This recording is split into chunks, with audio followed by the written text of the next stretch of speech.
राम राम सा नमस्कार दोस्तों, अगर आपने जलोदा गांव की भागवत कथा का भाग 1 देखा है तो आज हाजिर है इसका दूसरा भाग। आज के वीडियो में सबसे पहले हमने करे हैं बजरंगबली के दर्शन। इसके बाद हम चले आए हैं सीधे पांडाल की तरफ, जहां गुरुजी के साथ सभी भक्तगण झूमते और ताली बजाते हुए आरती का आनंद ले रहे हैं। पांडाल के बाहर और अंदर की ये रौनक देखकर आपका दिल खुश हो जाएगा। तो चलिए सीधे जुड़ते हैं आज की कथा के साथ। और अब आ चुके हैं सीधे पांडाल के अंदर। आप देख सकते हैं कि पूरा पांडाल भक्तों से खचाखच भरा हुआ है। चारों तरफ बस भक्ति का माहौल है। गुरुजी के भजनों पर सभी श्रद्धालु झूम रहे हैं, तालियां बजा रहे हैं और इस पावन आरती में पूरी तरह लीन हो चुके हैं। जलोदा गांव का बच्चा बच्चा आज इस ज्ञान गंगा में डुबकी लगा रहा है। सचमुच ऐसा दिव्य नजारा बार बार देखने को नहीं मिलता। और दोस्तों, अब हम आ चुके हैं बिल्कुल मुख्य मंच के सामने, जहां पूज्य गुरुजी विराजमान हैं। आप देख सकते हैं कि श्रीमद् भागवत जी की यह भव्य और पावन आरती हो रही है, मन को मोह लेने वाली। यह आरती बस कुछ ही क्षणों में आरती पूरी होने वाली है और उसके तुरंत बाद अमृतमय प्रवचन शुरू होने वाले हैं। आप सब भी दिल थाम कर बैठिए और इस कथा का आनंद लीजिए।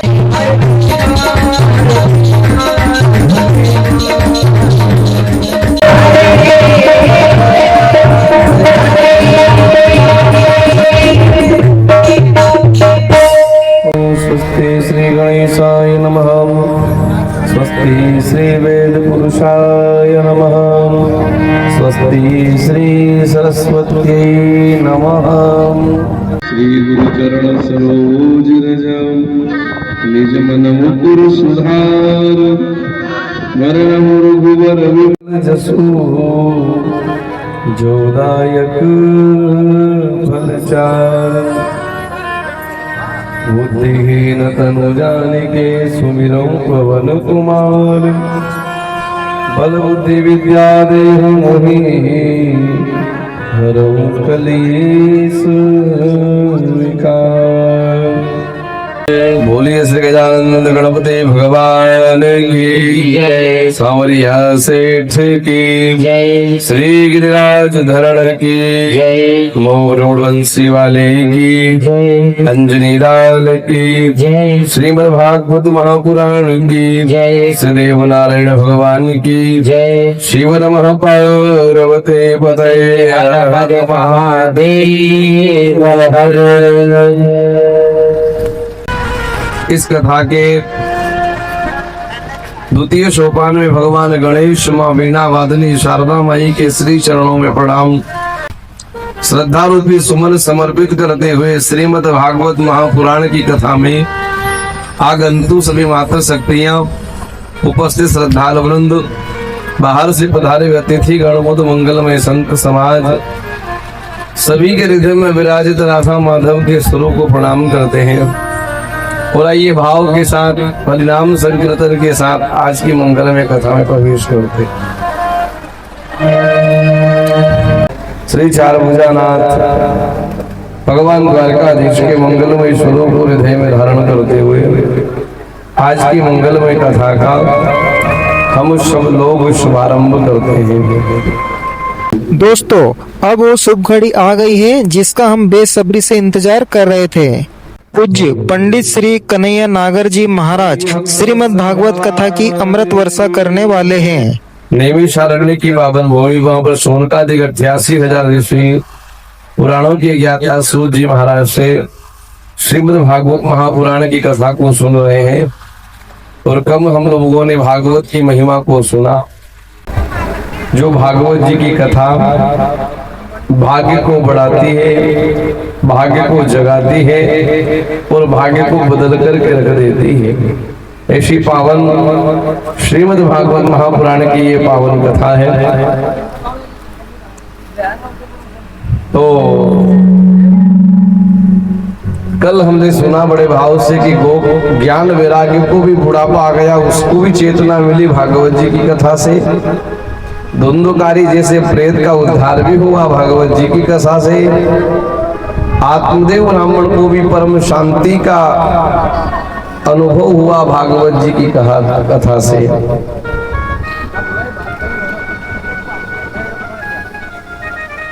और हम सबका कल्याण भी होगा केवल भागवत जी की कथा से।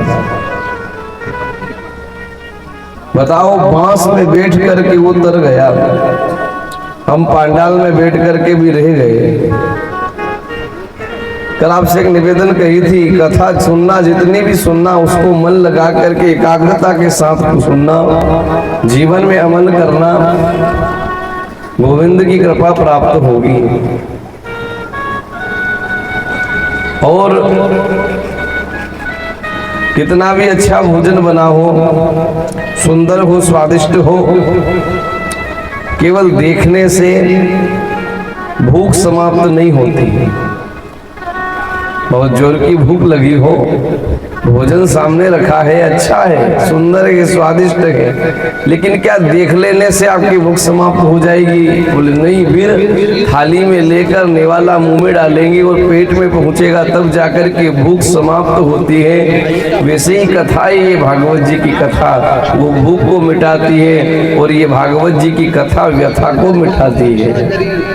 व्यथा समाप्त हो इसके लिए क्या करें? उन्हें कि आप फूल चढ़ाते हो, माला चढ़ाते हो, दक्षिणा चढ़ाते हो, वहां तक ठीक आपकी श्रद्धा है, आपका भाव है, लेकिन इस ग्रंथ के अंदर जो है उसको आप अपने जीवन में उतार लो, तो जैसे भोजन से भूख समाप्त होती है, वैसे ही भगवान की कथा से व्यथा मिट जाया करती है, व्यथा समाप्त होती है।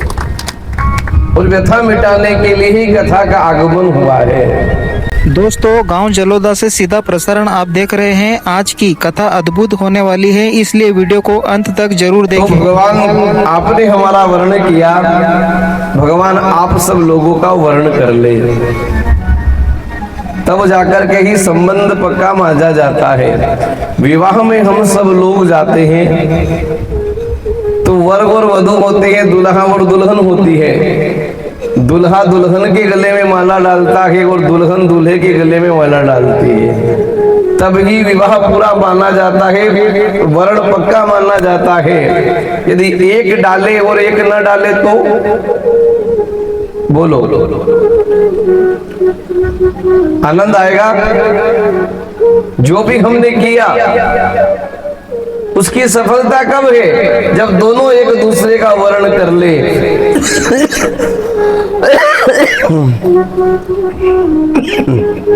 इस आयोजन की सफलता कब है?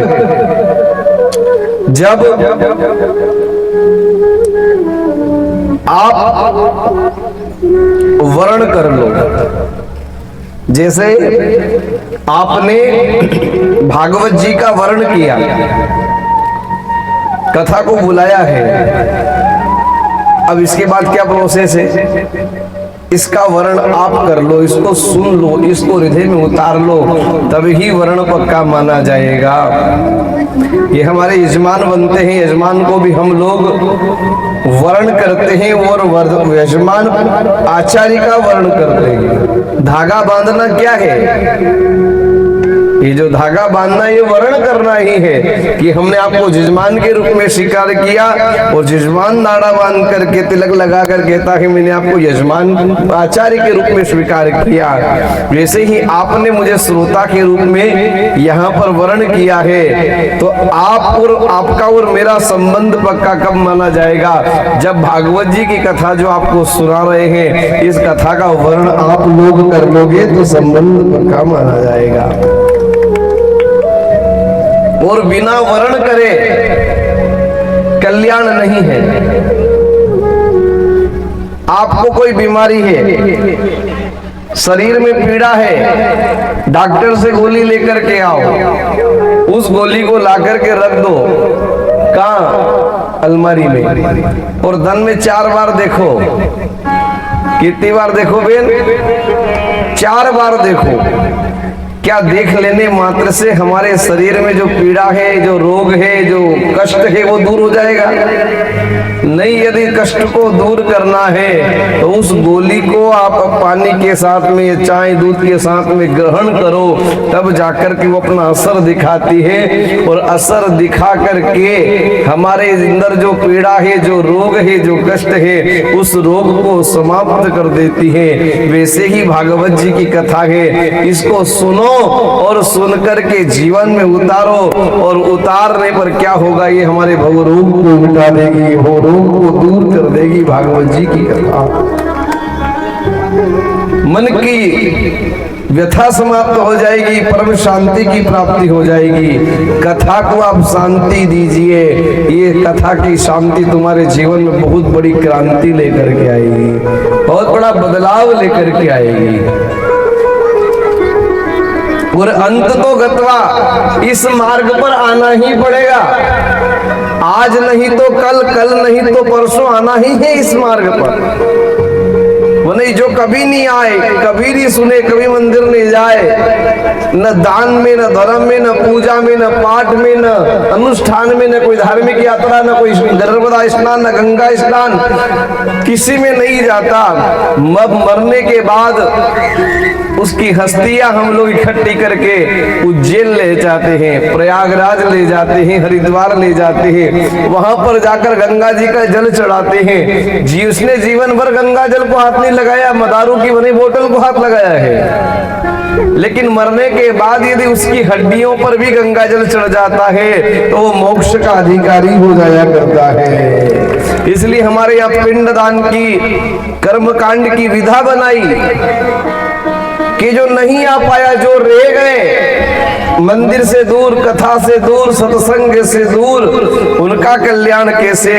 तो उनके उनके परिवार के लोग भी यदि उनको अस्थियां लेकर के भी यदि आ गए और गंगा जल, तुलसी दल, वेद मंत्र की ध्वनि उनकी हड्डियों ने भी सुन ली तो भी उनको सदगति प्राप्त हो जाएगी।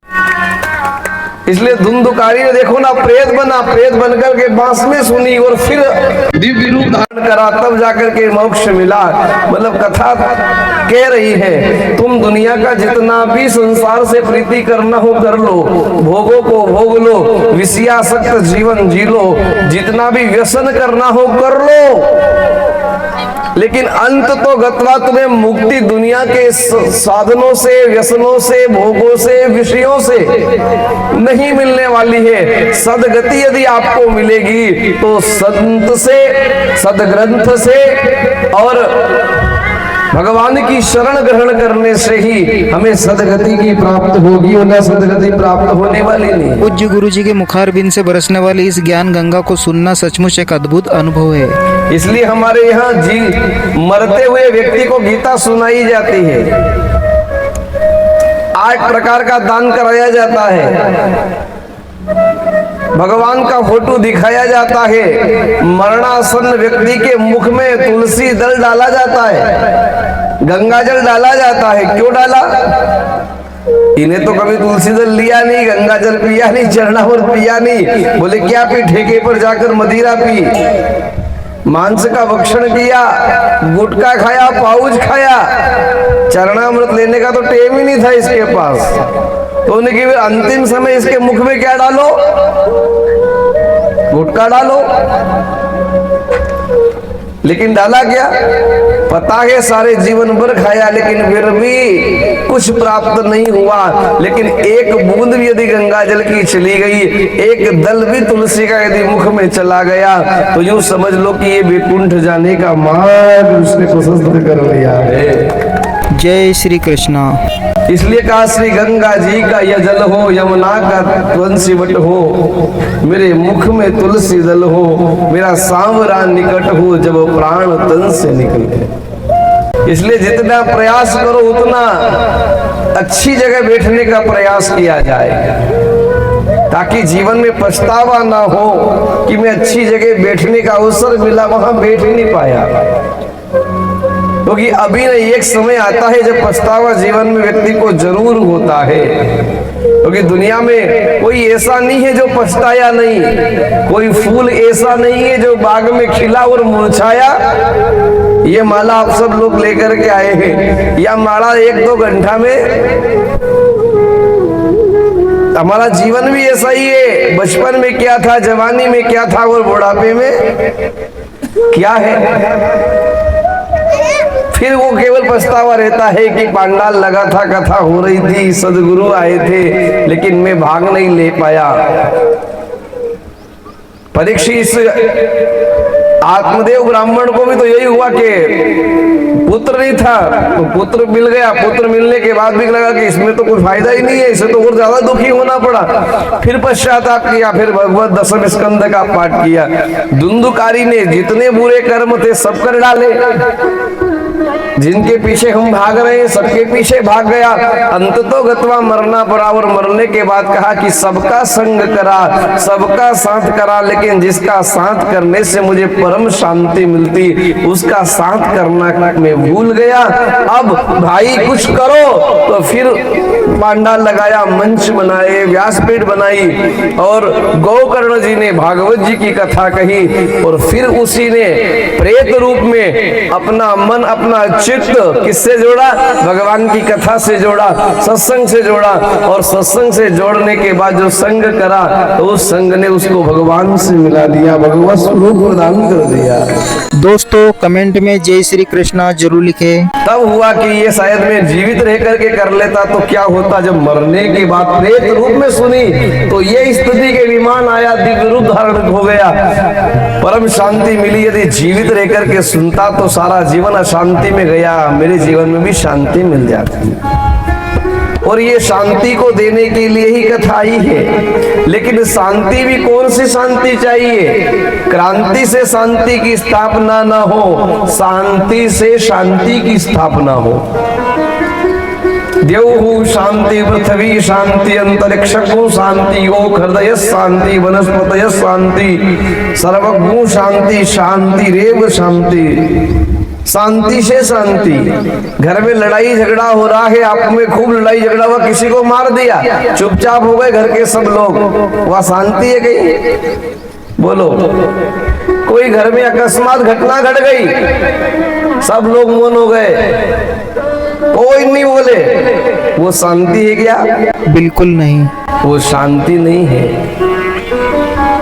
मन में बहुत प्रकार के क्लेश मचा हुआ है और चुपचाप बैठे हैं, ये शांति नहीं है। फिर यहाँ की जो शांति है, यही शांति आनंद को प्रदान करने वाली है, यही शांति भगवान से मिलाने वाली है।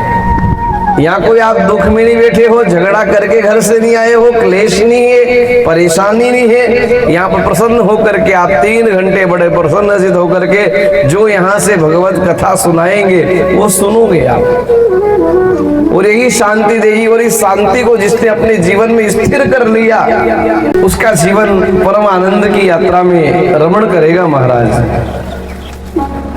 इसलिए बस इसलिए कथा में जाओ कि बाद में पछताना नहीं पड़े कि इसमें ये नहीं कर पाया।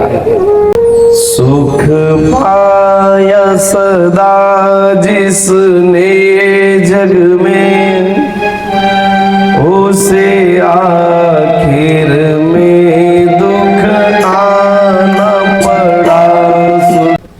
तो अमर कोई नहीं है। कल कहा था हमने, जिंदगी एक किराए का घर है, एक ना एक दिन बदलना पड़ेगा।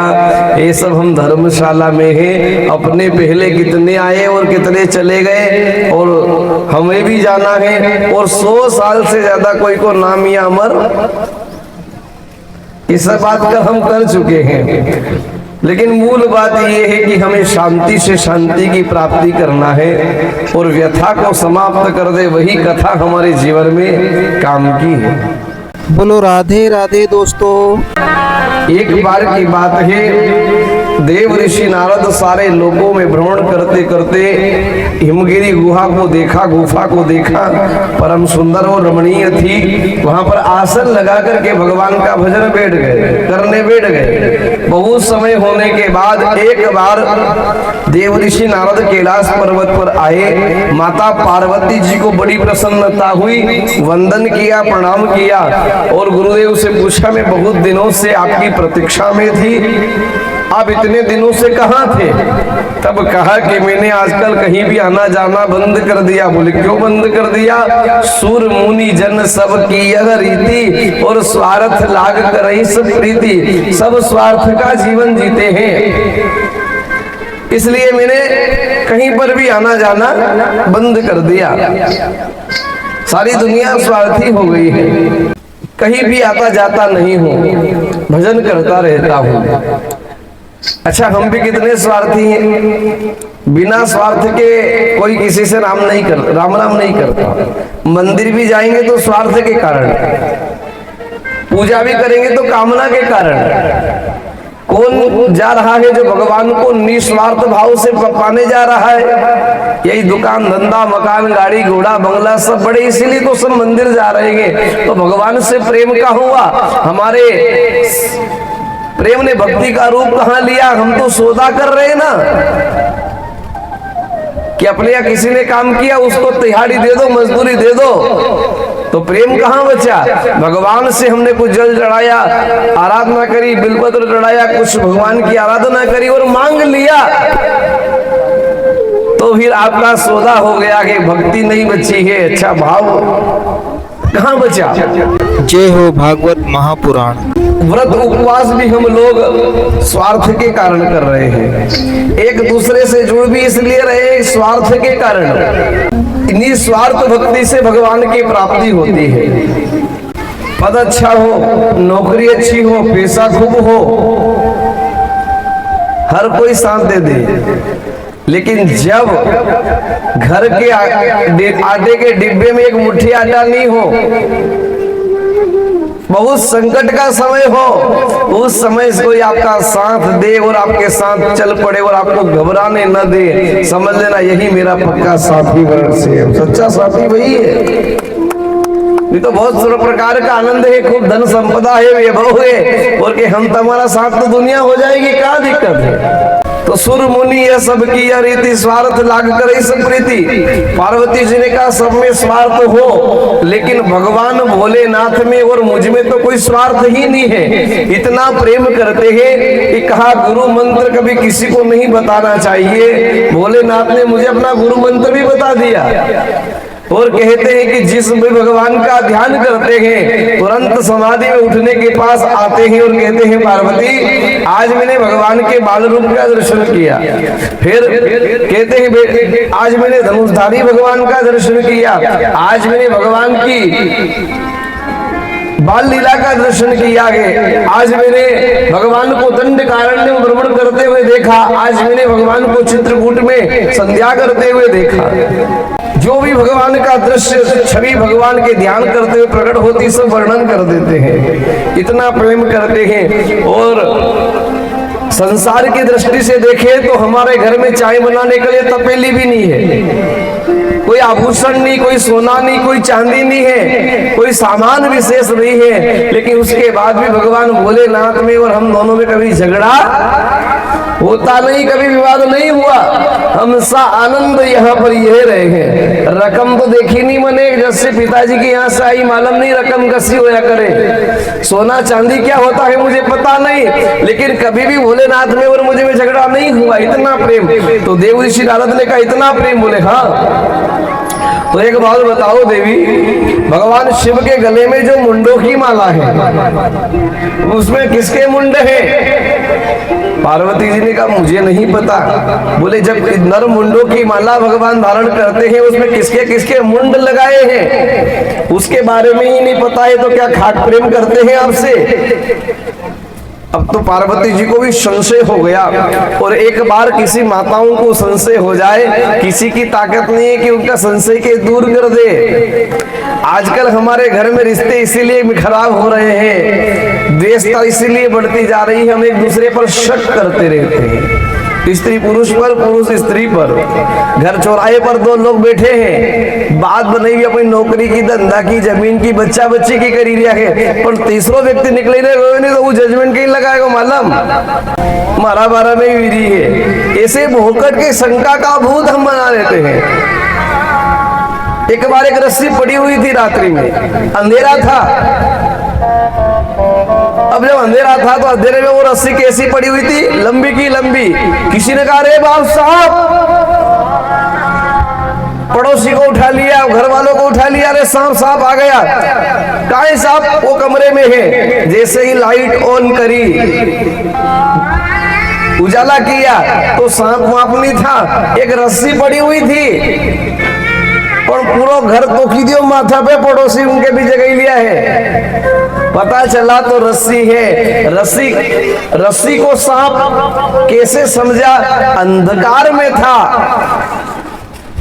अंधेरे में था तो उसने रस्सी को समझ लिया। वैसे ही जो से जीवन जीते हैं, संशय में जीवन जीते हैं, उनको अच्छी बात भी कभी कभी बहुत बुरी लगती है।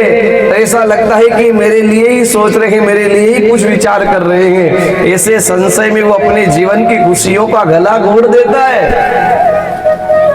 इसलिए हर चीज की दवाएं बेल, सिर दर्द हो तो दवा, बुखार आई जाए तो पैरासीटामोल ले लो, एजोथ्रिमाइसिन ले लो। लेकिन जी के शक ज्यादा हो, जी के शक की बीमारी शंका करवा के उसका संशय कहाँ दूर होगा? तो बोले रोग को दवाई मिटा देती है और शंका को दूर करना है, संशय को समाप्त करना है। तो उसके लिए राम कथा और कृष्ण कथा को श्रवण करना पड़ेगा, तब जाकर के जीवन में संशय समाप्त होगा।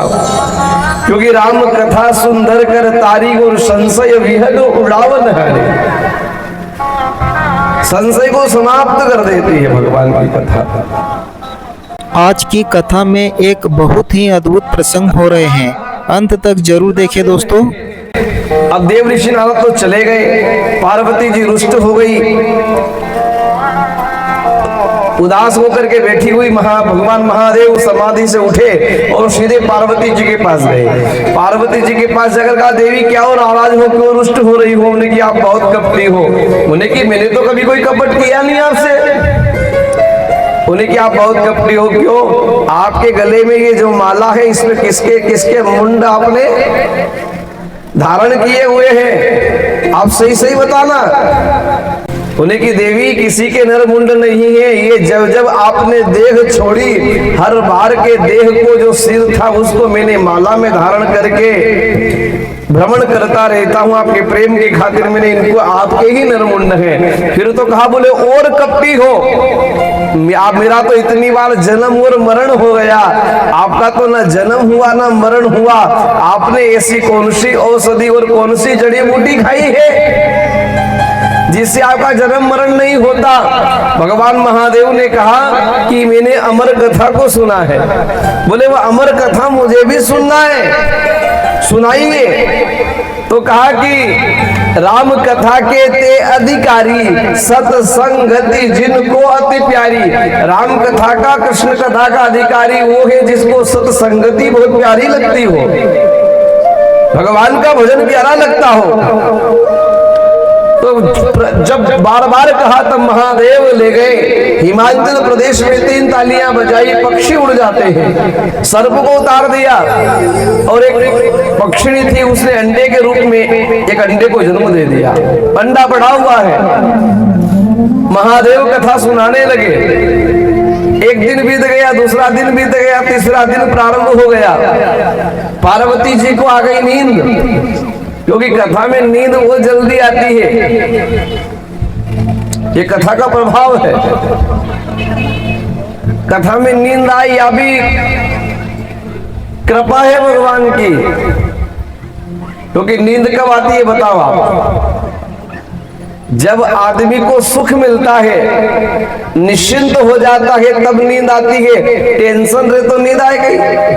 चिंता रे तो नींद आए कहीं नहीं आती, चिंता और टेंशन में नींद नहीं आती। जहाँ सुख का अनुभव होता है, जहाँ शांति प्राप्त होती है, वहीं पर हमें विश्राम की प्राप्ति होती है और नींद आती है। मतलब हम भगवान की कथा में आ रहे हैं और सो भी गए हैं तो ऐसा है कि हमें भगवान हमारे मन को शांति मिल रही है और विश्राम मिल रहा है, तभी तो नींद आ रही है।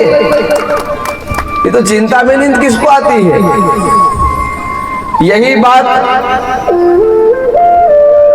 निषाद राजगु जब राम जी तमसा नदी से आगे चलकर के श्रृंगवेरपुर पहुंचे तो श्रृंगवेरपुर जाकर के निषाद गुराज ने राम जी का बहुत प्रकार स्वागत किया और इनके विश्राम की व्यवस्था करी। भगवान राम जी ने निषाद राज गु को सखा करके संबोधित किया, गले से लगाया और कुशा की चटाई पर भगवान राम को जी रात्रि भर विश्राम किए हैं। तो जब कुशा की चटाई पर प्रभु श्री राम को सोते हुए देखा तो निषाद राज कहने लगा कि देखो कैकेयी ने क्या मन में आ गई, जो भगवान राम जी से को, राम और सीता जी को जिनको सैया पर शेष पर सोना चाहिए था, सुख जिनके जीवन में था, महलों में जिनको रहना चाहिए, जिनकी सेवा दास दासियां करना चाहिए, उस कैकेयी मैया को थोड़ी सी भी दया नहीं आई और प्रभु राम को कहाँ भेज दिया? जंगल में भेज दिया, वन में भेज दिया। ये अच्छा नहीं किया कैकेयी मैया ने, जिनको सुख देना था उनको दुख दे दिया। लक्ष्मण जी बोले, ओ केवट भैया क्या कह रहे हो कि कैकेयी मैया ने दुख दिया? सुनो, कोई किसी को दुख नहीं देता और कोई किसी को सुख नहीं देता। काहू न सुख दुख कर ग्राता, निज कृत कर्म भोग सब भ्राता। कोई किसी को दुख नहीं देता, हमारा कर्म ही हमें दुख देता है और हमारा किया हुआ अच्छा कर्म ही हमें सुख देता है। अच्छा, भगवान राम जी सो रहे हैं और इतनी गहरी नींद में सो रहे हैं। मैंने मेरे भैया को अयोध्या में नहीं देखा, अच्छे डल्लभ के गद्दे पर, मखमल के गद्दे पर इतने सुखपूर्वक राम जी नहीं सोए जो आज पृथ्वी के ऊपर कुशा की चटाई के ऊपर प्रभु राम जी आनंद के साथ सो रहे हैं। अच्छा, दुख होता तो दुख में नींद आती है क्या? दुख में नींद कहाँ आती है? सुख में ही तो नींद आती है। मानो मेरे प्रभु को महलों में सुख नहीं, मेरे प्रभु को तो इस जंगलों में ही सुख का अनुभव हो रहा है। जहाँ सुख मिलता है वहां नींद अपने आप आ जाती है। आज सत्संग में और भजन में आती है क्योंकि यहाँ पर सुख मिलता है, तो कथा में नींद ज्यादा आती है। नींद आ जाए ये भी भगवान की कृपा है, क्योंकि यही संसार में जाकर सो तो सैया बनती है, सोना बनता है कि सो गया व्यक्ति आलसी है, लेकिन यहाँ पर सोना भी समाधि का रूप ले लेता है। कि पार्वती जी को नींद आ गई, ये पक्षी अंडे से बाहर निकला और ये बाहर निकल करके भगवान ओम ओम ओम का उच्चारण करने लगा। जब ओम ओम का उच्चारण करता है, कथा 7 दिन की पूरी हो गई। भगवान भोलेनाथ ने जयकार लगाई, बोलिए श्री वृंदावन बिहारी लाल की। जयकार लगाई, नींद खुल गई पार्वती जी की। बोले चौथे दिन कृष्ण जन्म कैसे हुआ? भगवान मथुरा में जन्म लेकर गोकुल कैसे पहुंचे? नंद उत्सव कैसे मनाया? उखल लीला कैसे करी? माखन कैसे चुराया? रास कैसे रचाया? काली अनाक को कैसे मारा? ये सारी कथा सुनाओ ना।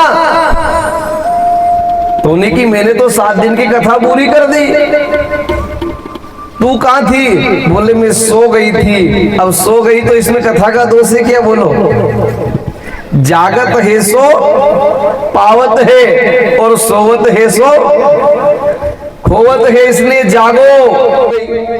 भगवान भोलेनाथ ने जयकार लगाई, बोलिए श्री वृंदावन बिहारी लाल की।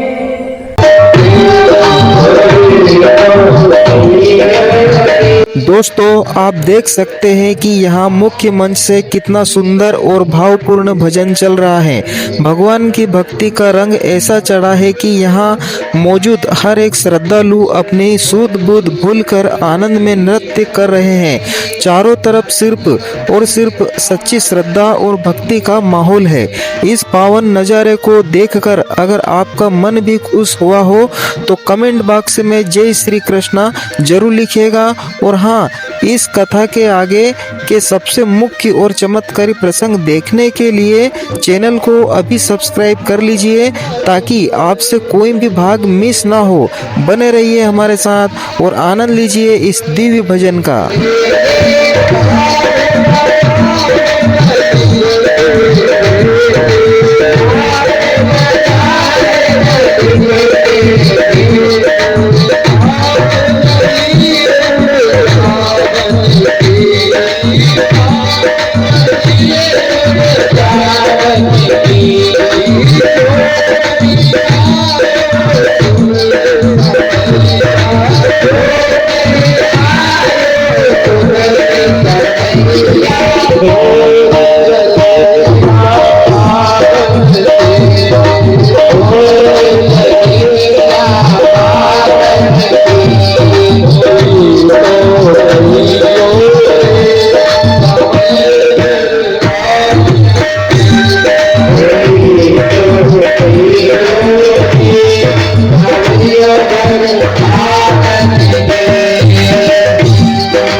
दोस्तों, कैसा लगा यह दृश्य कमेंट में जरूर बताइएगा।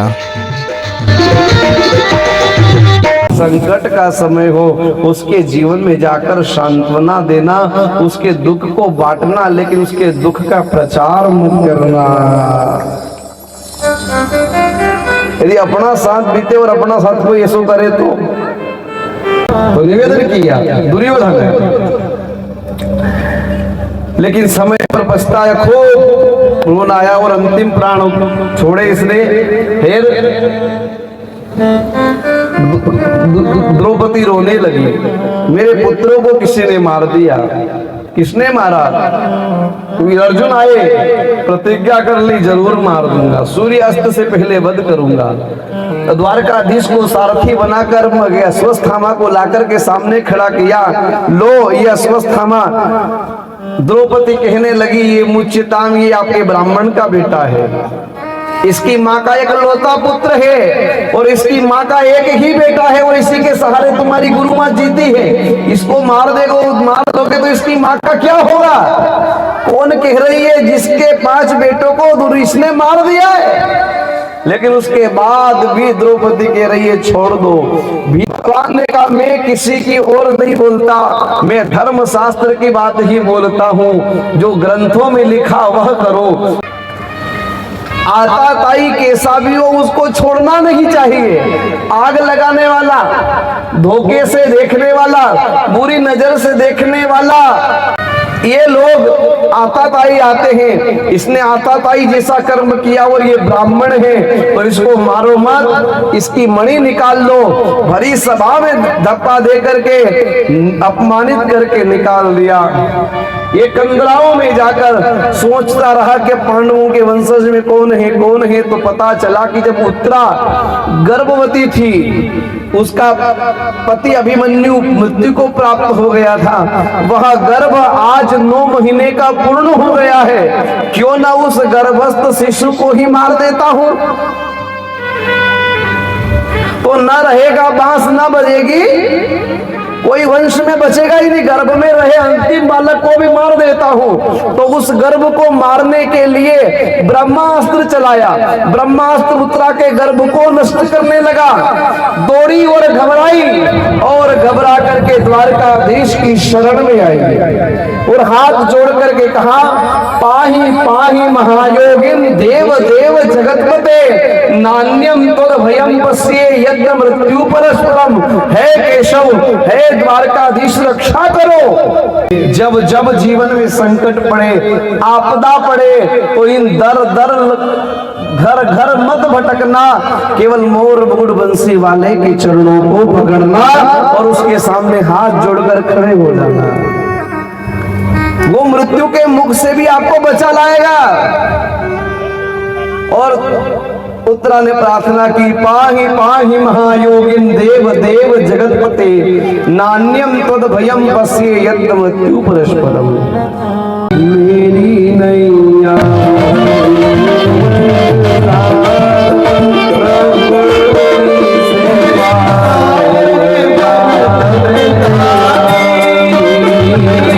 तो दोस्तों आज के इस दूसरे दिन भाग 2 की कथा यहाँ संपन्न होती है और इस समय श्रीमद् भागवत जी की महाआरती चल रही है।